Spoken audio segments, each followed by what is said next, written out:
يا أيها الناس اتقوا ربكم إن زلزلة الساعة شيء عظيم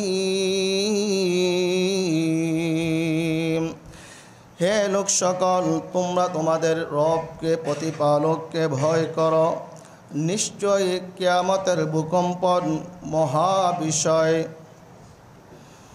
সেদিন তোমরা দেখতে পাবে স্তন্যদানকারী মা তার কোলের শিশুকে ভুলে গেছে। গর্ভবতী মহিলা গর্ভপাত করে ফেলবে। সেদিন মানুষদেরকে দেখবে মাতাল, অথচ তারা পাগল নয়, মাতাল নয়। ওয়ালাকিন্না আযাবাল্লাহি শাদীদ, নিশ্চয় আল্লাহ তাআলার শাস্তি খুবই কঠিন। এই আয়াতের মাঝে কিয়ামতের ভয়াবহ পরিস্থিতির কথা তুলে ধরা হয়েছে। কিয়ামতের ভয়াবহ পরিস্থিতি এমন হবে, দুনিয়াতে যে সমস্ত মা যাদের সন্তান রয়েছে, কোলের শিশু রয়েছে, যে মা সন্তানের একটু কান্না করবে, সহ্য করতে পারে না, বলতেছে কিয়ামতের ভয়াবহ পরিস্থিতির কারণে ওই মা তার সন্তানের কথা পর্যন্ত ভুলে যাবে।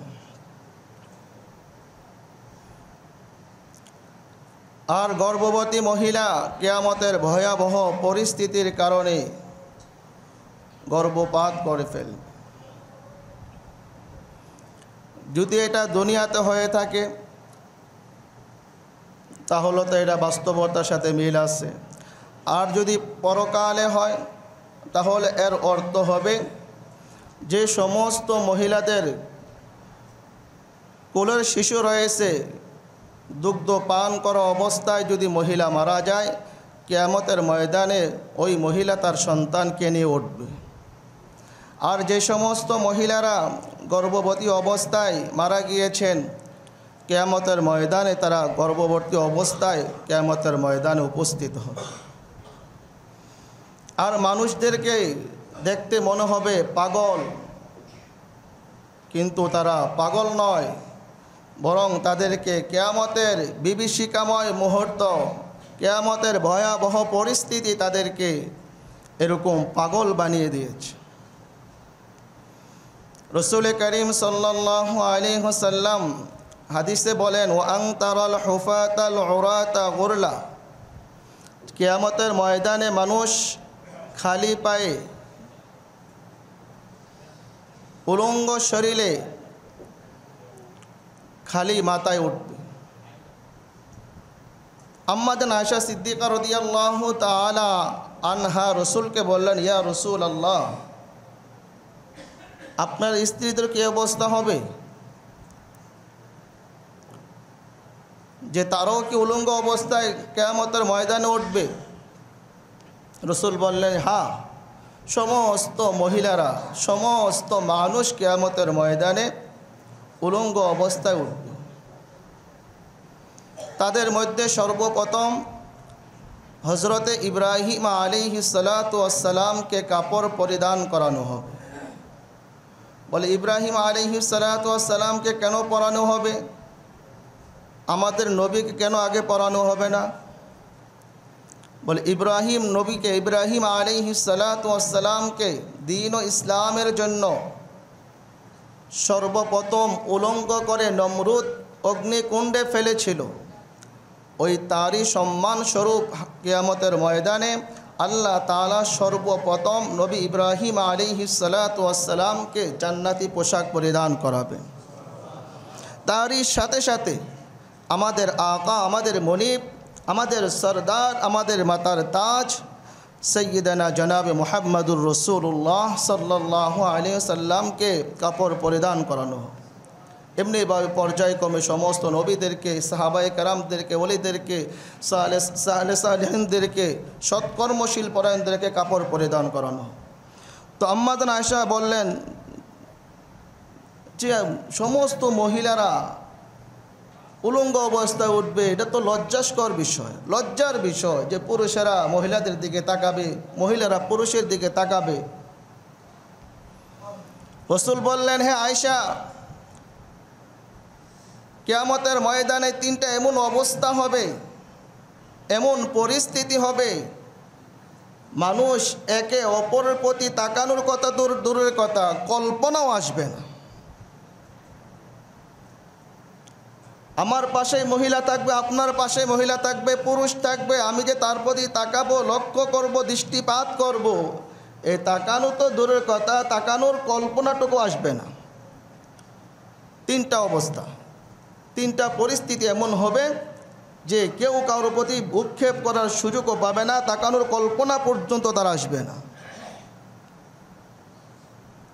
এর মাঝে এক নম্বর হলো যখন মানুষের আমল নামাগুলো উড়িয়ে দেওয়া হবে, বাতাসে উড়িয়ে দেওয়া হবে, হাওয়ায় ছেড়ে দেওয়া হবে, তখন সমস্ত মানুষেরা ইয়া নাফসি করতে থাকবে। সমস্ত মানুষেরা এই তিনটা পরিস্থিতিতে সমস্ত নবী বলেন, অলি বলেন, গাউস, কুতুব, পীর, আবদাল, উলামা, হাক্কানি, রব্বানি, সবার একই অবস্থা, ইয়া নাফসি, আমার কি হবে, আমার কি হবে।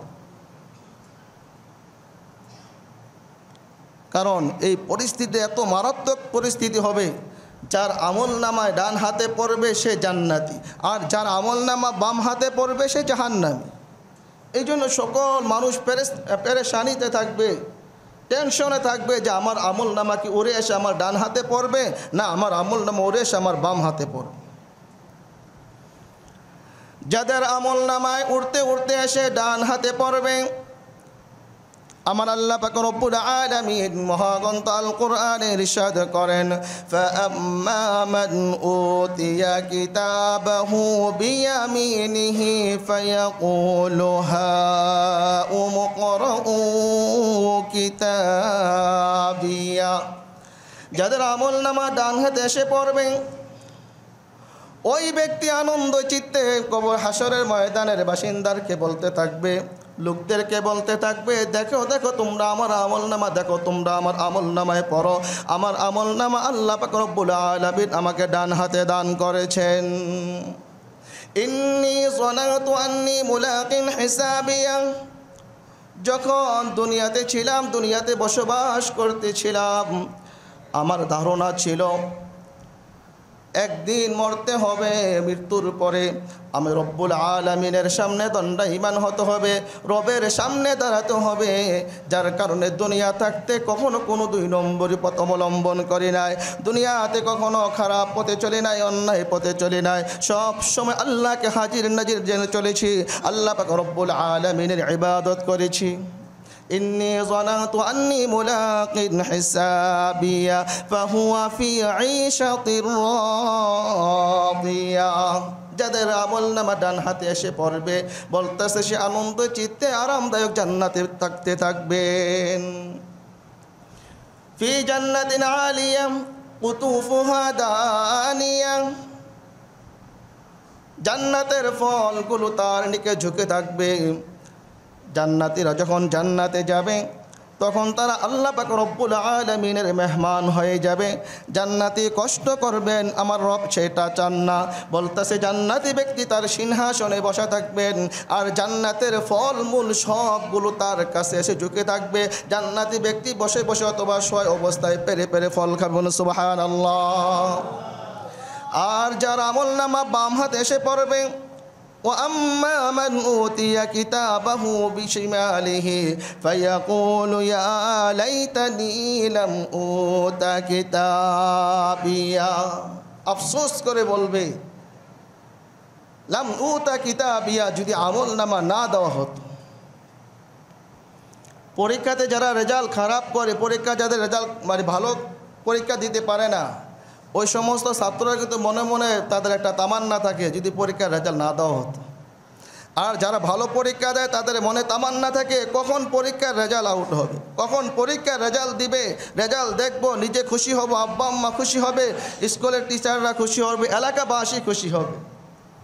আর যারা ভালো ছাত্র না, তাদের একটা টেনশন থাকে, হায় হ্যাঁ পরীক্ষার রেজাল্ট না দিলেই ভালো, দিলে তো ফেল মারলে নিজের শরম, বাপ মার শরম, প্রতিষ্ঠানের শরম, এলাকা মানুষ জানবে যে তোর ছেলেটা, তোর সন্তানটা অথর্ব, লেখাপড়া করে না, শুধু ঘোরাফেরা করে, সময় নষ্ট করে। ঠিক হাসরের ময়দানও লোকদের একই অবস্থা হবে।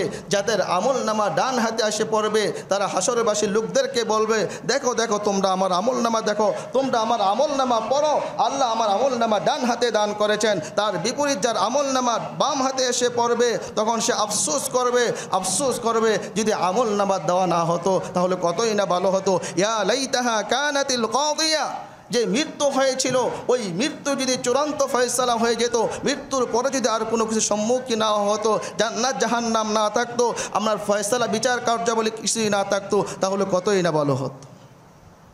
তার আমল নামা যখন উড়িয়ে দেওয়া হবে, ছেড়ে দেওয়া হবে, তখন প্রতিটা মানুষ, কি মহিলা কি আর পুরুষ, সকলে পেরেশানিতে থাকবে, অস্থিরতায় থাকবে, টেনশনে থাকবে। এত টেনশন, এত পেরেশানি, এত অস্থিরতা যে একে অপরের প্রতি তাকাপতি দূরের কথা, তাকানোর কল্পনা পর্যন্ত আসবে না।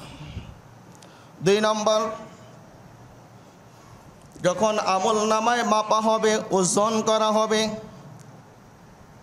ওয়ানাদাউল মাওয়াজিনাল কিসতা লিয়াউমিল কিয়ামাহ, আল্লাহ পাক রব্বুল আলামিন কিয়ামতের ময়দানে ইনসাফের মানদণ্ড কায়েম করবেন। ইমাম বুখারী আলাইহির রহমা তার বুখারী শরীফের সর্বশেষ হাদিসে নিয়ে আসছেন এই আয়াতের মাধ্যমে। আল্লাহ তাআলা কিয়ামতের ময়দানে ইনসাফের মানদণ্ড কায়েম করবেন, ইনসাফের দাঁড়িপাল্লা কায়েম করবেন। আল্লাহ তাআলা কারো প্রতি জুলুম করবেন না, আল্লাহ তাআলা কারো প্রতি অন্যায় করবেন না। আমল নামা মাপা হবে, যার আমল নামা ভারী হবে সে কি হবে? জান্নাতি হবে, আর যার আমল নামা হালকা হবে সে জাহান্নামী হবে। আমল নামা যখন মাপা হবে তখন সমস্ত মানুষেরা অস্থির থাকবে, পেরেশানিতে থাকবে, টেনশনে থাকবে। আরে আমার আমল নামা কি ভারী হবে না আমার আমল নামা হালকা হবে? فَأَمَّا مَنْ ثَقُلَتْ مَوَازِينُهُ فَهُوَ فِي عِيشَةٍ رَاضِيَةٍ। সাকুলাত মাওয়াজিন, যাদের আমল নামায় ভারী হবে, আমলের পাল্লা যাদের ভারী হবে, ফাহুয়া ফি ঈশাতির রাদিয়া, সে সন্তুষ্টময় জান্নাতে বসবাস করে। তার বিপরীত, ওয়া আম্মা মান খাফফাত মাওয়াজিনুহু ফাউম্মুহু হাওিয়া, আর যাদের আমল নামা হালকা হবে সে কোথায় থাকবে? জাহান্নামে যাবে, জাহান্নাম। এই জন্য আমল নামা যখন মাপা হবে সকল মানুষ পেরেশানিতে থাকবে, টেনশনে থাকবে, অস্থিরতায় থাকবে। আরে আমার আমল নামা কোন হাতে, আমার আমল নামা হালকা হবে না ভারী হবে? 3 নম্বর পরিস্থিতি, 3 নম্বর অবস্থা, যখন ফুলসিরাতের পুল পাড়ি দেওয়া হবে। ফুলসিরাতের পুল পাড়ি দেওয়ার সময় সমস্ত মানুষেরা অস্থির থাকবে, পেরেশানিতে থাকবে, টেনশনে থাকবে। ফুলসিরাতের পুল যেটা চুলের চেয়েও চিকন, খুরের চেয়েও ধারালো, 30,000 বছরের রাস্তা। যাদের আমল ভালো হবে, যারা দুনিয়াতে আল্লাহর পথে চলবে, দ্বীনের পথে চলবে, ইসলামের পথে চলবে, কোরআন সুন্নাহর পথে চলবে, আল্লাহর বিধিবিধান মেনে চলবে, কোনো ধরনের আল্লাহর বিধানকে লঙ্ঘন করবেন না, আল্লাহর হুকুমকে যারা লঙ্ঘন করবেন না, তারা ওই ফুলসিরাতের পুল বিজলির ন্যায় বিদ্যুৎ গতিতে তারা পার হয়ে যাবেন। সুবহানাল্লাহ। আর যাদের আমল ভালো হবে না, যারা আল্লাহর পথে চলবে না, দ্বীনের পথে চলবে না, কোরআন সুন্নাহর পথে যারা চলবে না, বলতেছে ওই ফুলসিরাতের পুলের মাঝে আপনার বড় বড় আংটা লাগানো থাকবে, কারা লাগানো থাকবে। ওই বেনমাজিগুলা যখন, ওই যারা আল্লাহর বিধান যারা মেনে চলে নাই, তারা যখন ওই ফুলসিরাতের পুলে পাড়ি দেওয়ার জন্য উঠবে, ওই আংটাগুলো, কারাগুলো টেনে টেনে তাদেরকে জাহান্নামে নিক্ষেপ করবে। এই জন্য প্যারা হাজিরিন, এই 3টা অবস্থায় সমস্ত মানুষেরা অস্থির থাকবে, পেরেশানিতে থাকবে। হায় হায়, আমার আমল নামা কি ওরে সে ডান হাতে পড়বে না বাম হাতে পড়বে? আমার আমল নামা কি ভারী হবে না হালকা হবে? আমি কি ফুলসিরাতের পুল পাড়ি দিতে পারবো কি পারবো না? এই 3টা মুহূর্তে মানুষ এত অস্থিরতা থাকবে, পেরেশানিতে থাকবে, কেউ কারোর প্রতি তাকাবে দূরের কথা, তাকানোর কল্পনাটুকু আসবে না। কিয়ামতের সেই কঠিন মুসিবতের দিন ওই বিভীষিকাময় মুহূর্তে আমার আল্লাহ পাক রব্বুল আলামিন 7 শ্রেণীর মানুষকে তার আরশে আজিমের নিকটে জায়গা করে দিবে। মানে সুবহানাল্লাহ। সাবাআতুন ইয়াযিল্লুহুমুল্লাহু ফি যিল্লিহি ইয়াওমা লা যিল্লা ইল্লা যিল্লু আল ইমামুল আদিল। যেদিন আল্লাহ পাক রব্বুল আলামিনের আরশ আজিমের ছায়া ব্যতীত কোনো ছায়া থাকবে না। আল্লাহ পাক রব্বুল আলামিন ওই কঠিন মুসিবতের দিন 7 শ্রেণীর লোককে, 7 দল লোককে আরশ আজিমের নিচে জায়গা করে দিবেন। 1 নম্বর হলো ইমামুল আদিল, ন্যায়পরায়ণ শাসক, ন্যায়পরায়ণ ব্যক্তি, ন্যায়পরায়ণ বিচারক, যারা ন্যায়ের সাথে নিষ্ঠার সাথে যারা বিচার করে, রাষ্ট্র পরিচালনা করতে গিয়ে যারা ইনসাফের সাথে বিচার করে, জেলা পরিচালনা করতে গিয়ে নিষ্ঠার সাথে যারা বিচার কার্য করে, থানা পরিচালনা করতে গিয়ে যারা নিষ্ঠার সাথে বিচার করে, ওয়ার্ড পরিচালনা করতে গিয়ে যারা নিষ্ঠার সাথে বিচার কার্য পরিচালনা করে, মসজিদ মাদ্রাসা চালাইতে গিয়ে যারা নিষ্ঠার সাথে আপনার বিচার কার্য পরিচালনা করে, এক কথায় যারা ইনসাফের সাথে রাষ্ট্র পরিচালনা করে, সমাজ পরিচালনা করে, নিজের ফ্যামিলি পরিচালনা করে, এমন ন্যায় নিষ্ঠাবান ইনসাফকার ব্যক্তিকে আল্লাহ পাক রব্বুল আলামিন কাল কিয়ামতের ময়দানে আরশে আজিমের নিকটে জায়গা করে দিবেন। 2 নম্বর ওয়াশাবুন নাশা ফি ইবাদাতিল্লাহ, ওই যুবক, যেই যুবক আল্লাহ পাক রব্বুল আলামিনের ইবাদতে লিপ্ত রয়েছেন। হ্যাঁ যুবক, যৌবনকার আল্লাহ তাআলার নিকটে, যুবকদের আল্লাহ তাআলার নিকটে অনেক সম্মান রয়েছে, অনেক ভালোবাসা রয়েছে। যৌবনকালকে আল্লাহ তাআলার রাস্তায় কাটাতে হবে। যৌবনকালের ইবাদত আল্লাহ পাক রব্বুল আলামিন অনেক পছন্দ করে থাকেন, অনেক ভালোবাসে থাকেন। হাদিসের মধ্যে আসছে, কোনো ব্যক্তি যদি যৌবনকালে ইবাদত বন্দেগী করে, আল্লাহ তাআলার হুকুমকে পরিপূর্ণরূপে মেনে চলে, আল্লাহ পাক রব্বুল আলামিন ওই ব্যক্তি যখন বার্ধক্যে উপনীত হবে, বুড়া হয়ে যাবে, বার্ধক্যের কারণে, বুড়া হয়ে যাওয়ার কারণে যৌবনকালের যে সমস্ত ইবাদত বন্দেগী সে করতে পারবে না। আমার আল্লাহ পাক রব্বুল আলামিন বলবেন, আমার বান্দা যৌবনকালে করেছে, এখন সে বার্ধক্যের কারণে করতে পারতেছে না, সুতরাং যেগুলো করতে পারতেছে না সেগুলোর সওয়াব তার আমলনামায় লিখে দাও। তাহলে যৌবনকালে যদি আমরা ইবাদত করি, বার্ধক্যে উপনীত হওয়ার পরে যদি যে কোনো কারণে, বার্ধক্যজনিত কারণে, অসুস্থতার কারণে, মাজুরাতের কারণে যদি নাও করতে পারি, আমার আল্লাহ দয়া পরশ হয়ে, মেহেরবানি হয়ে তার বার্ধক্যকালে, যৌবনকালে যে সমস্ত ইবাদত বন্দেগী করেছে, বার্ধক্যের কারণে যেগুলো করতে পারতেছে না, ওইগুলোর সওয়াব আল্লাহ তাআলা বান্দার আমলনামায় লিপিবদ্ধ করে দিবেন। সুবহানাল্লাহ। 3 নম্বর ওয়ারাজুলুন কলবুহু মুআল্লাকুন বিল মাসাজিদ, ওই সমস্ত ব্যক্তিরা যাদের অন্তরগুলো মসজিদের সাথে ঝুলন্ত থাকে, মসজিদের সাথে লেগে থাকে। মুহাদ্দিসিনে কেরাম বলেন, মসজিদের সাথে ঝুলে থাকা, লেগে থাকার অর্থ হলো, এখন জুমার নামাজ পড়তে আসলাম, জুমার পর বাড়িতে চলে যাব ঠিকই, কিন্তু অন্তরটা মসজিদের সাথে লাগানো থাকবে, মসজিদের সাথে লেগে থাকবে। আবার কখন মুয়াজ্জিন সাহেব আসরের আজান দিবে, আসরের আজান দেওয়ার সাথে সাথে আবার মসজিদে চলে আসব, আসরের নামাজ পড়ে গেলাম, মাগরিবের আজান কখন দেবে। এইভাবে মসজিদের প্রতি যাদের টান থাকে, মহাব্বত থাকে, ভালোবাসা থাকে, তাদেরকে বলা হয়েছে তাদের অন্তরগুলো মসজিদের সাথে ঝুলন্ত রয়েছে, লেগে আছে, যে ওই আল্লাহর বান্দা কখন মুয়াজ্জিন ডাক দেবে, মুয়াজ্জিন ডাক দেওয়ার সাথে সাথে বলবে, লাব্বাইকা ইয়া আবিদি, হে আল্লাহ তোমার গোলাম তোমার দরবারে হাজির। ورجل قلبه معلق بالمساجد ورجلان تحابان في الله اجتمعا على ذلك وتفرقا عليه, বলতেছেন দুই ব্যক্তি একে অপরকে মহাব্বত করে, একে অপরকে ভালোবাসে, একে অপরের জন্য একসাথে হয়, আবার একে অপরের জন্য কি হয়, পৃথক হয়। আল্লাহর জন্য একসাথে হয় এবং আল্লাহর জন্যই পৃথক হয়। আল্লাহর জন্য একে অপরকে মহাব্বত করে ভালোবাসে এবং আল্লাহর জন্য একে অপরের সাথে শত্রুতামি পোষণ করে।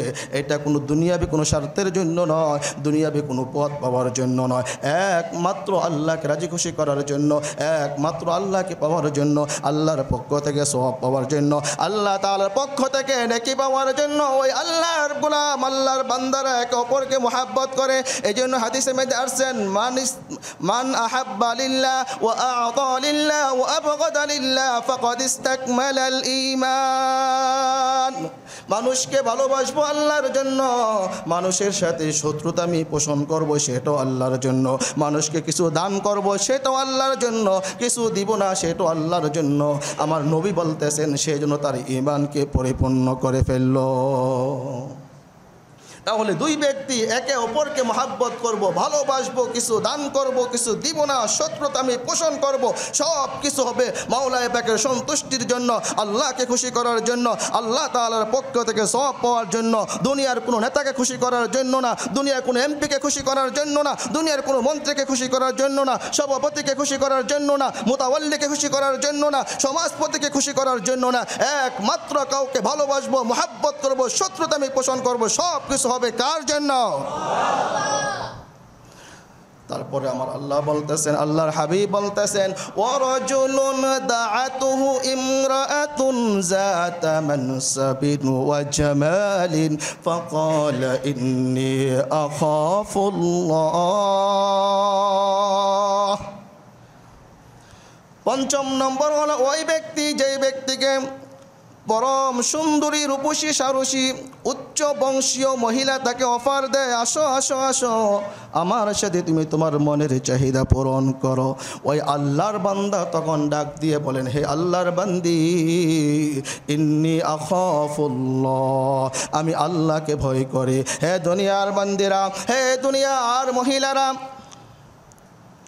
তুমি তোমার রূপচর্চার জন্য, তুমি তোমার সৌন্দর্য প্রদর্শন করার জন্য, মনের চাহিদা পূরণ করার জন্য কোনো মানুষকে তোমার প্রতি আহ্বান করো, কোনো পুরুষকে তোমার প্রতি আহ্বান করো। সেই বান্দা যদি আল্লাহর প্রকৃত গোলাম হয়ে থাকে, আল্লাহর প্রকৃত প্রেমিক হয়ে থাকে, আল্লাহ রসুলের প্রেমিক প্রকৃত আশেক হয়ে থাকে, ওই আশেক কখনো আপনার ডাকে সাড়া দিবে না।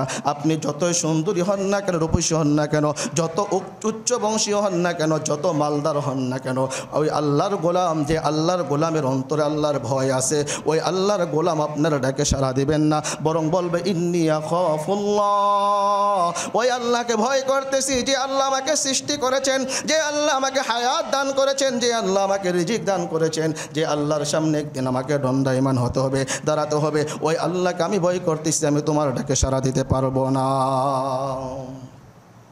ষষ্ঠ নম্বর হলো ওয়ারাজুলুন তাসাদ্দাকা বিসাদাকাতিন فأخفاها حتى لا تعلم شماله ما تنفق بيمينه। ষষ্ঠ নম্বর হলো ওই আল্লাহর গোলাম, ওই আল্লাহর বান্দা বান্দিরা যারা আল্লাহর রাস্তায় দান করে, দিনের জন্য দান করে, মাদ্রাসার জন্য দান করে, মসজিদের জন্য দান করে, গরিব মিসকিনদেরকে দান করে, অসহায় ব্যক্তিদেরকে দান করে, আলেম উলামাদেরকে মহব্বত করে দান করে, এত সতর্কতার সাথে দান করে, এত গোপনীয়তার সাথে দান করে, সে তার ডান হাতে কি দান করলো তার বাম হাত জানতে পারে না। এখন আমাদের দান হয়ে গেছে লৌকিকতা। দান করব, হুজুর ঘোষণা দেন, 500 টাকা দান করলাম, হুজুর কেন ঘোষণা দিল না, হুজুরের ব্যাপারে আন্দোলন শুরু হয়ে যায়। 1000 টাকা দান করলাম, ঘোষণা কেন করলো না, আমার নামটা কেন বললো না, হুজুরের ব্যাপারে আন্দোলন শুরু হয়ে যায়। পেয়ারে হাজরিন, শুনে রাখেন, যদি মনে এরকম উদ্দেশ্য থাকে, মানুষ জানুক, মানুষ শুনুক আমি দান করছি, আমি দানবীর, আমি দানশীল, এরকম নিয়ত যদি আপনার অন্তরে দান করে থাকেন, খোদার কসম করে বলি, খোদার কসম করে বলি, খোদার কসম করে বলি, আপনি পুরা দুনিয়া দান করলেও আমার আল্লাহ আপনার দান কবুল করে করবে না। আপনি যতই উন্নয়নমূলক কাজ করেন না কেন, যতই মসজিদ মাদ্রাসার জন্য কাজ করেন না কেন, যতই কল্যাণমূলক কাজ করেন না কেন, যতই আপনি বিধবাদেরকে দান করেন না কেন, গরিব মিসকিনদেরকে দান করেন না কেন, দানের পিছু যদি আপনার উদ্দেশ্য থাকে মানুষকে দেখানো, লৌকিকতা দেখানো, মানুষ সমাজ এবং সমাজ প্রতি সাজা, তাহলে আপনার এই দান আল্লাহ তাআলা কবুল করবেন না। এই দান করে আপনার কোনো লাভ হবে না। সপ্তম নম্বর হলো ورجل ذكر الله خاليا ففاضت عيناه। সপ্তম নম্বর হলো ওই সমস্ত আল্লাহর গোলাম, যে সমস্ত আল্লাহর গোলামেরা নির্জনে নিবৃতে বসে বসে আল্লাহর বয়ে চোখ দ্বারা তার পানি বের হয়, চোখ দিয়ে তার রক্ত, চোখ দিয়ে তার পানি বের হয়, চোখ দিয়ে তার কান্না আসে। হাদিসের মধ্যে আসছে আল্লাহর কোনো গোলাম যদি আল্লাহর কথা স্মরণ করে, গুনাহের কথা স্মরণ করে, পাপের কথা স্মরণ করে, তার চোখ দিয়ে অটোমেটিক পানি বের হয়ে আসে, ওই ব্যক্তির জন্য জাহান্নামের আগুন হারাম হয়ে যাবে। দুই ব্যক্তির জন্য জাহান্নামের আগুন হারাম হয়ে যাবে। এক নম্বর হলো ওই সমস্ত ব্যক্তিরা যারা দুনিয়ার মাঝে নিজের পাপের কথা, নিজের কৃতকর্মের কথা স্মরণ করে, পাপের কথা স্মরণ করে, গুনাহের কথা স্মরণ করে, ইচ্ছায় অথবা অনিচ্ছায় তার চোখ দ্বারা যদি পানি বের হয়ে আসে, ওই চক্ষুগুলো জাহান্নামের আগুনের জন্য হারাম হয়ে যায়। দুই নম্বর হলো ওই সমস্ত ব্যক্তির যারা ইসলামী রাষ্ট্রের সীমান্ত পাহারা দেয়, মুসলমানদেরকে পাহারাদারি করে, ওই সমস্ত ব্যক্তিদের উপর আল্লাহ পাক রব্বুল আলামিন জাহান্নামের আগুনকে হারাম করে দেয়। এই 7 শ্রেণীর লোক, যে 7 শ্রেণীর লোকের কথা আলোচনা করা হলো, এই 7 শ্রেণীর লোক যদি 7টা গুণ অর্জন করতে পারে, আমার আল্লাহ বলতেছেন কাল কিয়ামতের ময়দানে, কঠিন ময়দানে, মুসিবতের দিন, যেদিন আরশে আজিমের ছায়া ব্যতীত কোনো ছায়া থাকবে না, যেদিন আল্লাহ তাআলা ব্যতীত কোনো মানুষ থাকবে না, আপনাকে সাহায্যকারী থাকবে না, আপনার পাশে দাঁড়ানোওয়ালা থাকবে না, ওই কঠিন মুসিবতের দিন আমার আল্লাহ আপনার সামনে দাঁড়িয়ে আমার আল্লাহ আপনাকে আমাকে ওই আরশে আজিমের নিকটে জায়গা করে দিবে। প্রিয় হাজিরিন, এই জন্য আমাদের মাঝে ইনসাফ চাই, ন্যায় পরায়ণতা চাই। ইনসাফের সাথে ন্যায় পরায়ণতার সাথে আমরা যদি রাষ্ট্র পরিচালনা করি, সমাজ পরিচালনা করি, নিজের ফ্যামিলিকে পরিচালনা করি, খোদার কসম করি বলি, আপনি যদি আল্লাহর হুকুম মতে চলেন, আপনি যদি আল্লাহর বিধান মতে চলেন, ইনসাফের সাথে চলেন, আপনার চোখ দুটা বন্ধ হয়ে যাবে। বন্ধ হওয়ার সাথে সাথে জান্নাত আপনাকে আলিঙ্গন জানাবে। সুবহানাল্লাহ বলেন। জান্নাত পেতে চাই তো আমরা ইনশাআল্লাহ? জান্নাত পেতে চাই। আর অন্ধকে বললে, পাগলকে বললে, পাগলও বলবো আমি জান্নাত চাই। আর আমরা তো আর আগেই জান্নাত চাই। আমরা আল্লাহর বান্দা, আমরা প্রিয় নবীর প্রিয় উম্মত, আমরা সকলে জান্নাতে যেতে চাই। সুতরাং জান্নাতে যেতে হলে জান্নাতের যে বিধিবিধানগুলো রয়েছে, জান্নাতে যেতে হলে যে আমলগুলো আল্লাহ সুবহানাহু ওয়া তাআলা আপনাকে আমাকে দিয়েছেন, ওই আমলগুলো করতে হবে।